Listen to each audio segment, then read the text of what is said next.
Добро вечер и добре дојдовте во новата епизода на седмица. Како сте ми? Се надевам добри. Толку беше од убавите сончеви денови. Дојде средината на ноември и времево еве го попушти. Ноќните температури веќе почнаа да тонат под нулата, а дневните едва и се качуваат до 10 степени. Пеете дури го видовме и првиот снег.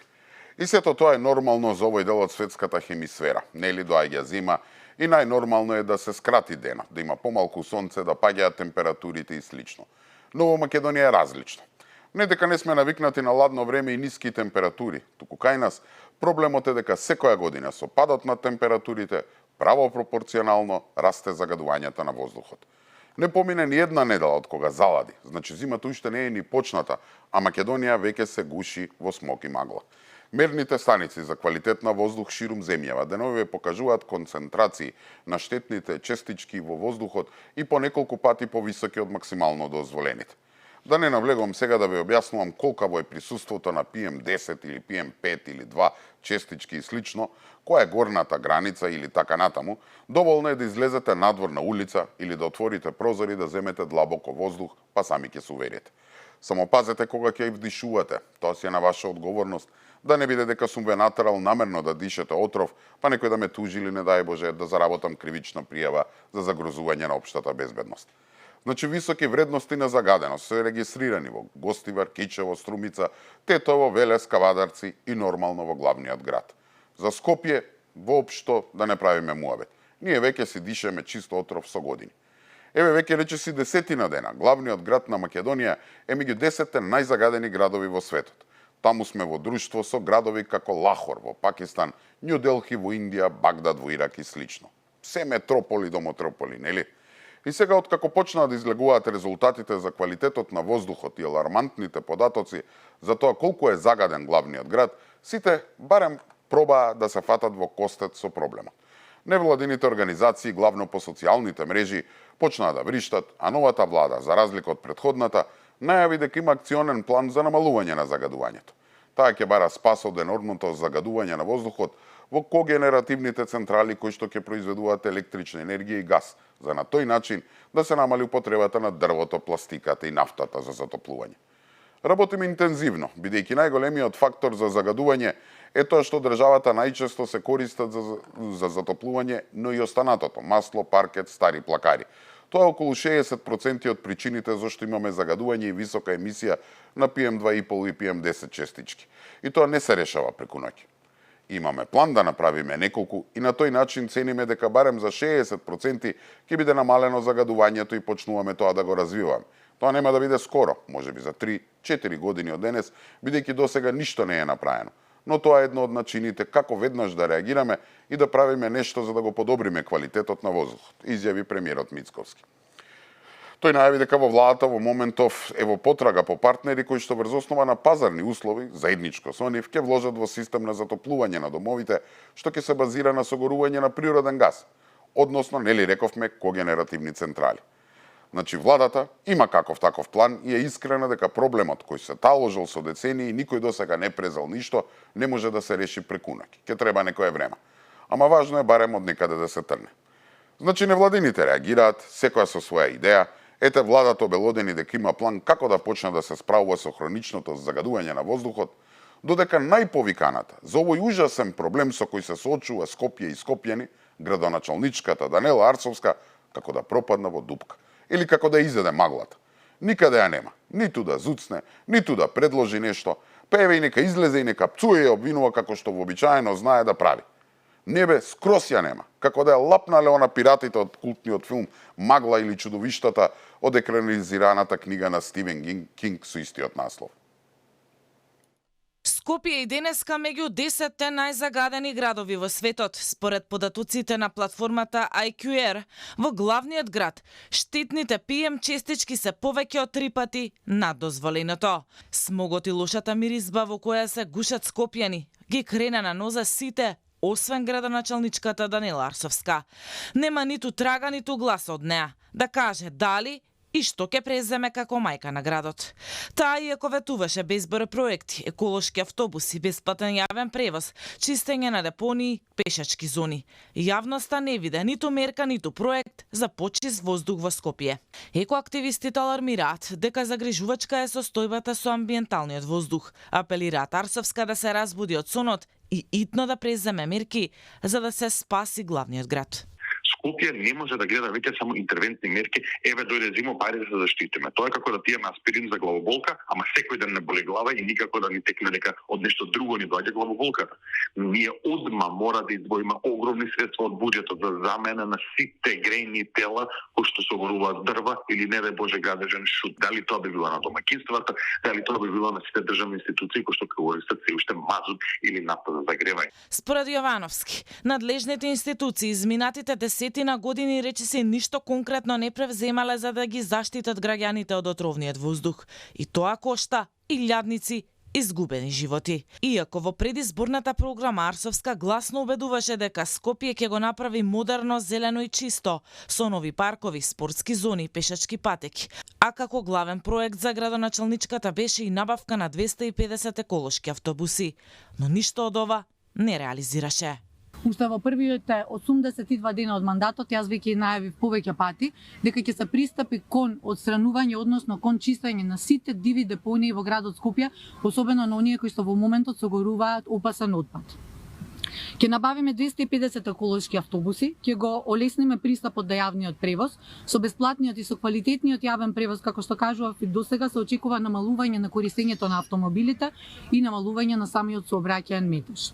Ќе бидат воспоставени повеќе пешачки зони во општините, каде што пешаците и велосипедистите ќе имаат приоритет пред автомобилите. Податоците од Институтот за јавно здравје покажуваат дека годишно во Македонија од загаден воздух умираат околу 3400 граѓани, што е околу 18% од вкупната смртност во државата. Знам јас во што е проблемот. Има она некаде некаков си проект, ама ете оние лоши несоветници од ВМРО ги блокираат. Исто како што и ги блокираат нели сите можни проекти. Од тие за ЈСП па се до комунална хигиена. Не е она виновна што автобусите на градското предпријатие излегуваат од пат или се самозапалуваат, а сега еве се исчезнати, или што контейнерите се полни и целиот град наликува на една огромна дива депонија, или еве што дишеме воздух полн со отрови. Виновни се сите други. И што има да ја замараме со вакви небитни работи? Има она многу поважни проблеми да решава, како на пример ете нова сеча на директорски места. Според порталот Скопје 1, последен во низата Арсовска наклада го ставила Ванчо Мленски, кого го разрешила од позицијата директор на ЈП улици и патишта. Кутриот едве успеа да задржи функцијата нешто повеќе од 5 месеци, а беше промовиран како кадар кој ќе ги надмине предизвиците со кои се соочува предпријатието. Пред тоа во јуни 2023 Арсовска од функцијата директор на ЈП улици и патишта го разреши Саица Ити, само 2 месеци од како му додели менаџерски договор на 4 години. За нов ВД директор тогаш го назначи Ќамил Ковачи од така нареченото огненото крило на Дуј од времето во општина Саре. За потоа и него да го шутне и да го донесу Мленски. За сега не се познати причините поради кои е сменет.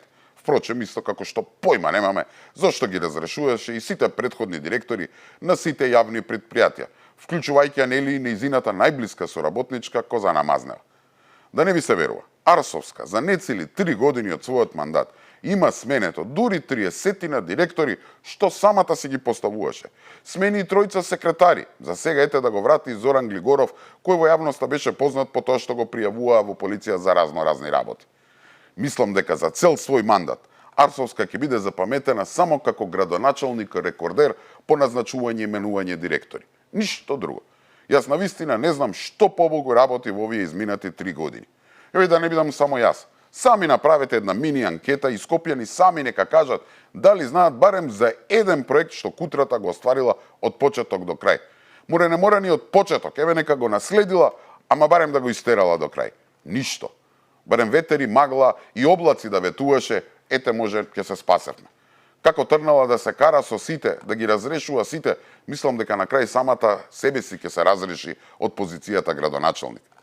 Но суетата е преголема дури и за тоа, затоа што нема храброст, барем да признае дека сгрешила со тоа што се нафатила да биде градоначалник. А цената за нејзината неспособност ја плаќаме сите.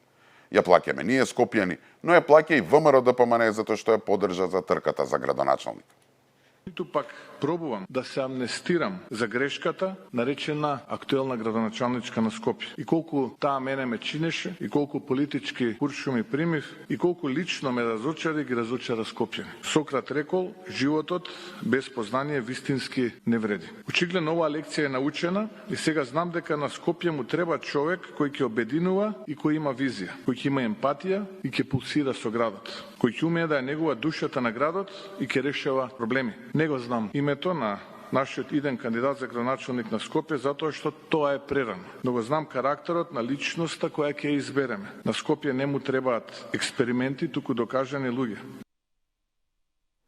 Мислам дека многу ретко ќе најдете политичар во Македонија што вака ќе излезе пред народот и ќе признае дека ете можеби сгрешил во проценката што е направил при изборот на луѓето со кои ќе соработува. Но кој да знае навистина дека Арсовска ќе испадне до толку неспособна што нема еден граѓанин на Скопје кој што ја поддржува. Мислам дека и по дома се љути за ова што го прави, односно за ова што не прави. Ете, јас ќе си признам дека поголема грешка од изборот на Арсовска за градоначалник на Скопје не сме направиле. Поголема катастрофа од неа Скопје нема доживеано, па мислам дури од земјотресот во 1963 година. Ама еве и нејзи се ближи крајот. Ќе истрпиме уште една година, па после конечно ќе избереме вистинска личност за градоначалник, која ако ништо друго, барем ќе почне да се занимава со проблемите како автобускиот сообраќај, хигиената и загадувањето. И не мора веднаш да ги реши, ама од некаде нека почне. Туку кога сме кај загадувањето и заштитата на животната средина, да не знае некој кај се овие? Дуи станува зелена партија. Ова е големото изненадување што го најави партискиот лидер Али Ахмети, кој предизвика многу реакции и шпекулации во јавноста изминативе денови. Обраќајќи се на настанот организиран по повод 19 годишнината на партијата, но и на денот за животна средина, со зелена сценографија и со мото за зелена иднина, Ахмети јавноста ја поздрави и на македонски јазик. Лидерот на ДУИ најави дека зелената агенда ќе биде главна тема и приоритет на неговата партија и на локалните избори. Исполнете Охридскиот договор, интеграцијата во НАТО, правичната застапеност. Па време е ДУИ да се фокусира на животот и грижата за планетата, без етнички, верски или партиски разлики, кажа Ахмети. Почитувани медиуми, драга Младино, почитувани граѓани, добар ден. Денес, на 19-тиот роден ден на Демократската унија за интеграција, во согласност со резолуциите усвоени на нашите последен конгрес, започнуваме нова политика надвор од етничките права, развојот и интеграцијата. Политика за еколошка правда, квалитет на живот. Денес Демократската унија за интеграција во целост ја прифака ова зелена агенда. Ако има нешто позелено од оваа зелена изјава на Ахмети дадена во 2021 година, јас навистина не знам. Кога го слушам од денешна перспектива, навистина не можам да поверувам што се не преживеавме ние од оваа ДУИ. Луѓе, екологисти ветуваа дека ќе бидат, а Ахмети не баре како наја Грета Тунберг ќе го шеташе светот да се бори против климатските промени. Всушност сега ми текна, затоа на огласите за вработување во македонски шуми пред некоја година вработуваа шумари по националност албанци во Берово. Изгледа беровчанин појма немаа што се климатски промени, па требаше екологистот Ахмети да праќа свој емисар да ги научи. Замислете, уште во далечната 2021 година, значи уште пред 3 години, самиот си кажа дека ете Охридскиот договор бил исполнет, завршила интеграцијата во НАТО, се остварила правичната застапеност, па време било ДУИ да се фокусира на животот и грижата за планетата, без етнички, верски или партиски разлики. Па побогу, што сега кука? Ако уште во 2021 година веќе било остварена етничката правична застапеност, што мајка Крева врева и се заканува за тоа што бил укинат балансерот? Не само што Крева врева за балансерот, туку замислете обвинува дека во државните институции се случувало етничко чистење. Според тврдењето на ДУИ, етничка дискриминација имало во администрацијата, полицијата, здравството. Под превезот на лажниот патриотизам и реториката за враќање на Македонија на македонците се спроведувало системски обид за деградирање и маргинализација на професионалци, кои на оваа држава и служеле со лојалност професионализам. Сои во сопштението на партијата на Ахмети, додавајќи дека ова што им се случувало, како што велат посветените службеници од албанска националност. Абе, глупост до глупост. Не може бре вие да тврдите дека има етничко чистење само затоа што подведете децении на власт, откако ги наполните државните институции со своји партиски кадри. Некој сега сака да ги смени од функциите затоа што ништо не работат, туку баш спротивното. Во преден план им е само мешетарење во име на ДУИ. И сега ако заради тоа некој ги смени, вие тоа го нарекувате етничко чистење. Разберете, нивната смена нема врска со етничка припадност, туку со нивната неспособност. Тоа не се сменети албанци, туку партиски војници на ДУИ. Постои голема разлика. И да е само ова. Откако виде дека ете не може да собере ни 10 луѓе да извади на улица, сега се реши да оди на партиски собиранки по општините и таму пред своите поддржувачи да тера гол национализам.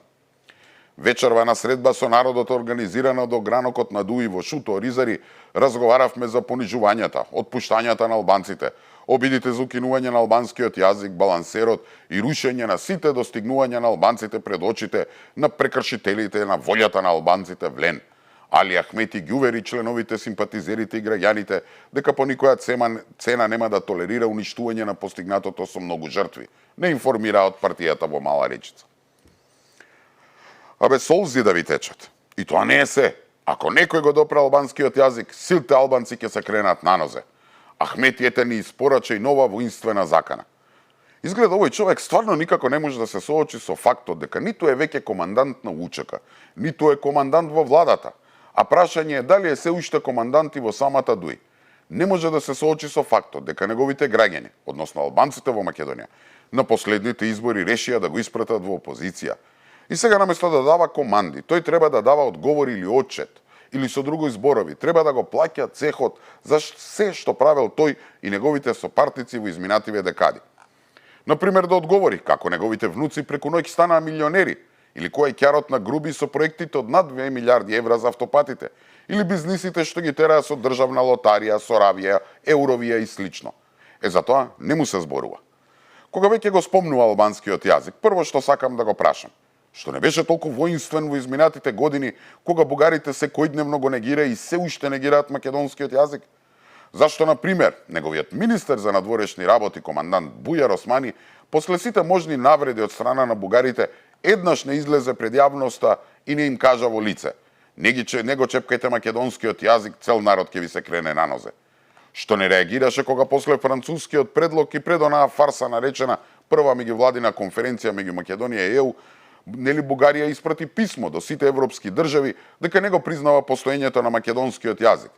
Тогаш Ахмети, ДУИ, Османи молчеа, па и сега молчат. Ама изгледа не, такво нешто нели не смее да се каже. Нели тие беа зелена партија и во нивната еколошка агенда нема простор да се брани македонскиот јазик. Тие имаат повисока агенда, како на пример да ги бранат ете македонските шуми од нападите на боровиот четник. Четник, ги напаѓа шумите од каде потекнува ДУИ. Како беше вин-вин ситуација. И нели ај што се зелена партија, тие се и најевропската партија на континентов, а во таква партија нема место за некакви си македонски и нивниот македонски јазик. Тој може да го шитнат за ситна пара. Слушаш, не беше баш ситна пара, гледаме милионска била. Друга многу важна работа. Кој тоа побогу го чепка албанскиот јазик?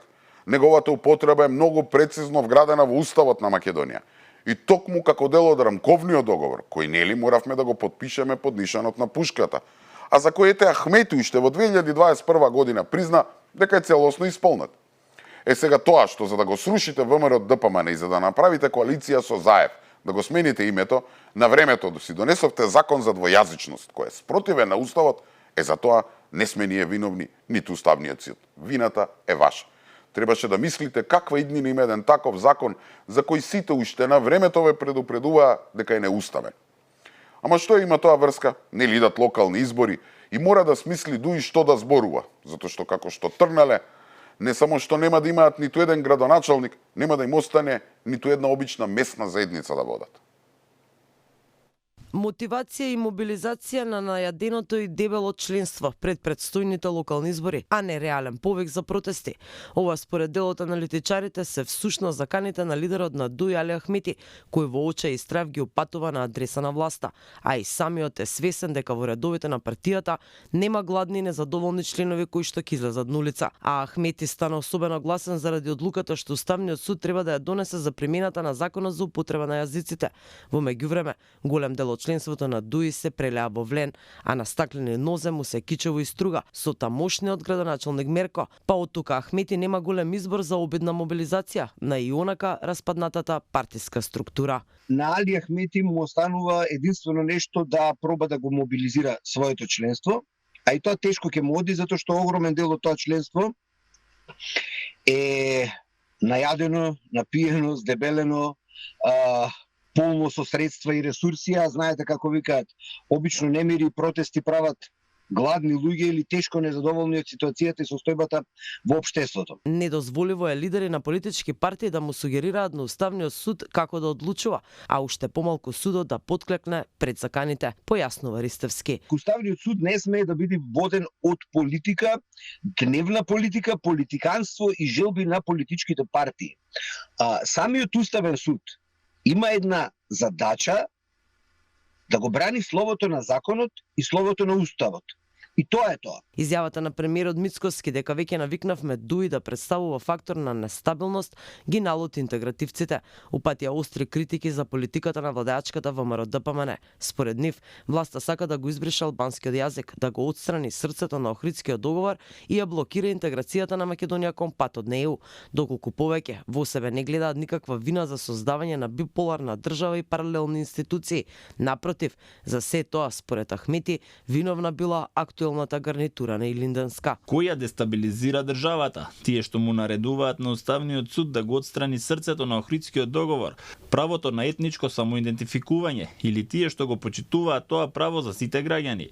Кој ја дестабилизира државата? Тие што ги поништуваат механизмите кои интегрираа еден цел народ во институциите на унитарната држава, наместо да создаваат паралелни институции, или тие што градат еднаква држава и општество? После 18 години за прв пат ДУИ не е дел од владиниот колач и действува како опозиција. Партијата почна да се распаѓа уште со излегувањето на Изет Меджити, сегашниот лидер на Влен, кој успеа да придобие голем дел од членството на ДУИ.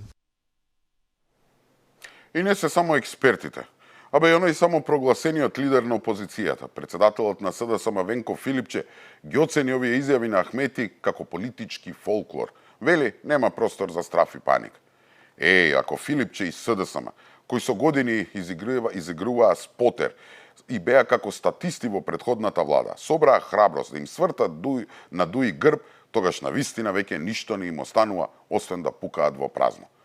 Знам дека болката што ДУИ во опозиција е огромна и на вистина нема толку гладни во партијата кои ќе излезат на улица да протестираат за целите на Ахмети и дека превладува стравот дека некој ќе треба да го плати и цехот за дводеценискиот криминал е уште поголем тој страв. Но доста е веќе со ваквите воинствени изјави. Ај што ние веќе се навикнавме. Ај што тие воопшто не палат ниту кај албанците во Македонија. Туку со нив само предизвикувате немир кај нашите сојузници и таму се представувате како фактор за нестабилност во Македонија. По уште и со тој факт се прчите, демек штом се загрижени ЕУ, НАТО и Америка, тогаш на вистина нешто не бива. Да, загрижени се, но не заради нарушени меѓуетнички односи, туку поради фактот дека во Македонија има политичка партија, која само поради тоа што не е дел од власта е подготвена да прави инциденти, па ете дури и да ваде оружје од таван, за да предизвика меѓуетнички инцидент и да ја дестабилизира Македонија. А во моментов на никого не му треба било каква дестабилизација на Балканот, така што ако Ахмети и ДУИ ја минат оваа граница, сами знаат како меѓународната заедница се справува со тие кои ги гледа како закана на своите интереси. А тоа што е поуште посмешно е што Ахмети го обвинува Уставниот суд дека работи под наредби директиви на Мицковски ВМРО ДПМН. Да, Уставниот суд работел за ВМРО ДПМН. Да не беше смешно, ќе беше трагично. За кој Уставен суд зборувате? За истиот оној чии членови ги биравте вие и СДСМ додека бевте 7 години на власт и кој во изминативе години како да беше во зимски сон. И сега кога конечно се фати за работа, вие сакате да кажете дека истите тие суди што излегува вашето тефтерче судат по директива на Мицковски, па немојте ви се молам. Еднаш ДУИ ги сменија војничките униформи со костуми и вратоврски. Сега се закануваат дека затоа што гледаат дека веројатно костумите и вратоврските ќе треба повторно да ги сменат со униформа, но не со војничка, туку со можеби со пругаста затворска. А кога сме кај судството, и тие како Ахмети и ДУИ претераа, клоцаат, обвинуваат за притисок затоа што конечно дојде време кога и таму треба да се расчисти воздухот од загадувањето во изминативе 7 години. Врховен судија лежи во затвор за мито. Виш обвинител е под истрага и суспензија за злоупотреба и малтретирање на вработени. Судир на интереси кај членовите на судски обвинителски совет. И покрај тоа што судството пука по сите шафови, и Европската унија како и сите домашни институции и организации постојано критикуваат за состојбата. Тоа не допира до судиите и обвинителите. Спасот состојбата се радикални промени, и тоа итни законски измени, разрешување на суди и обвинители без интегритет и воведување на силни контролни механизми, предлага председателот на Transparency International Благоја Пандовски.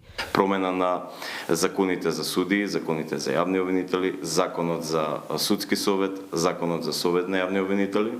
Понатаму би вклучувале разрешување на сите оние суди и јавни обвинители на кои местото не име таму, бидејќи очигледно при толку проблеми во судството и јавното обвинителство станува веќе и проблем на интегритетот на самите луѓе кои ги обавуваат овие функции. И на крај мора да се направат ефективни, ефикасни механизми за контрола на нивната работа. Пред се треба да се воспостави независни и објективни, треба се изберат независни и објективни членови на Советот на суди и Советот на јавни обвинители. Покрај нискиот морал и кредибилитет на судиите и обвинителите кои според сите информации што излегува во јавноста работат за лични, партиски и семени интереси, судството е во очајна состојба бидејќи кубори со кадар, појаснува Пандовски. Новите 130 кандидати што председателката на Академијата за суди и обвинители Наташа Дамјановска-Габер сакаше да ги протне за време на избори, направи уште поголема дупка во дефицитот од суди и обвинители.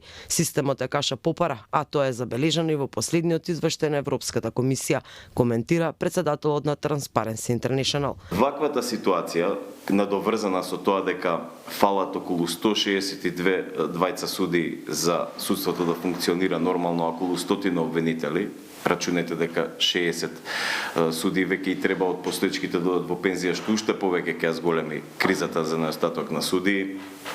Ваквата криза произлегува од оние неуспешни 130 кандидати кои требаше да влезат за време на изборите, после кои директорот на Академијата си даде оставка. Корупција, непотизам, всадени семени стебла и блиски релации со политички врвови се главните карактеристики на судиите и обвинителите изминативе години, за кои што медиумите известуваа. Премиерот коментираше дека борбата за спас на судството ќе биде долга и тешка, поради жилавата инсталација на СДСМ и ДУИ во судските редови. Сепак, тој уверува дека победата ќе биде извојувана. Европската унија пак спас бара во реформи и имплементација на извештајот на оценската мисија, што влезе во судски совет по неколку месечното скандалозно однесување на членовите. За сега, содржината на извештајот не е позната на јавноста. Да не ви се верува, врховен судија е во затвор поради примање ситно мито. Ете обвинител заработи кривична пријава и тоа поднесена не од било кого, туку од своји колеги обвинители. И како шлак на тортата, антикорупцијска комисија јавно бара поништување на назначување во Академијата на суди и обвинители, поради кршење на процедура. Навистина нема дно кое нашево судство не може да го пробие. И покрај тоа што не постои домашна, па еве и странска институција, која не излегла со страшни критики за македонското правосудство, нашиве суди и обвинители со честни исклучоци, како да не име гајле, па си тераат по стара. Рака на срце, Македонија од независноста па до денеска има проблеми со делењето на правда. Но ова што се случи во изминативе 7 години, односно за време на владењето на СДСМ и ДУИ, ги надмина сите граници. Пријатели, роднини, партиски послушници, некомпетентност, уцени, подкупи. Во суштина на ова се сведе кадарот кој треба да ја дели правдата. Затоа таму веќе не се знае кој пија, кој плаќа. На човек да му е страв да отиде на суд да ја побара правдата, затоа што таму ќе добие се, само неправично судење. Единствени кои се задоволни од ваквата ситуација веројатно се криминалците. И во право е премиерот Мицковски кога вели дека на Македонија и престои тешка и жестока битка со инсталациите на СДСМ и ДУИ во правосудството, затоа што станува збор за жилави инсталации кои нема лесно да се предадат. Само за да си ја спасат кожата, тие обвинители и суди веројатно ќе сторат се да го доуништат судството.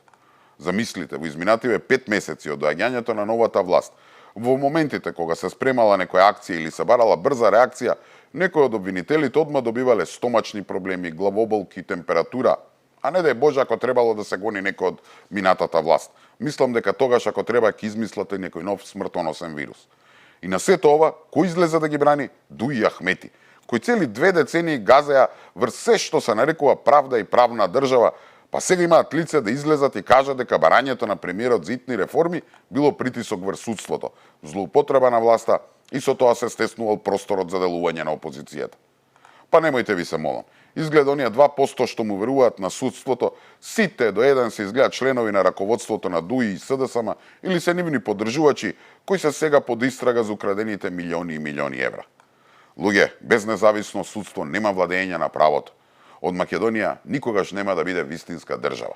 Не за џабе цел свет знае дека еден од столбовите на секој демократско и слободно општество е токму владењето на правото.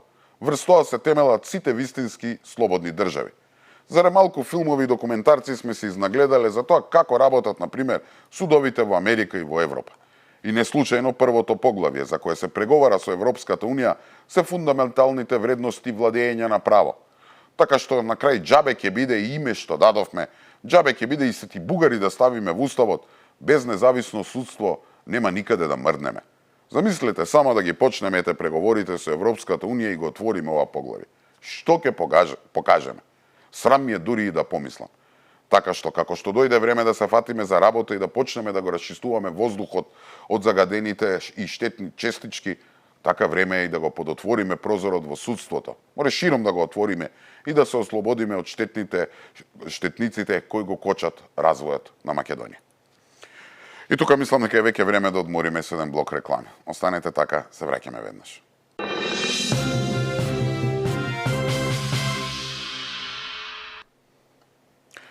Добре дојдовте назад. Еве сме при крајот и на оваа епизода на седмица и нели тука ни остана уште малку време да прокоментираме некоја тема која не стасавме да ја коментираме во првиот дел од емисијата. Зашто станува збор? Претходното раководство на Пошта и директорот Идри Истрефи од ДУИ планирале од централниот објект на компанијата да направат кабаре. Оваа информација ја објави министерот за транспорт Александар Николовски по вчерашниот извештај на Државниот завод за ревизија, во кој се констатирани низа неправилности во работењето на Пошта. Јас заедно со министерот за култура, со подршка на Европската делегација, формиравме работно тело кој што интензивно работи тоа да стане еден мултимедијален музејски центар. Планот на претходното раководство било да го издаде за ресторанско кабаре.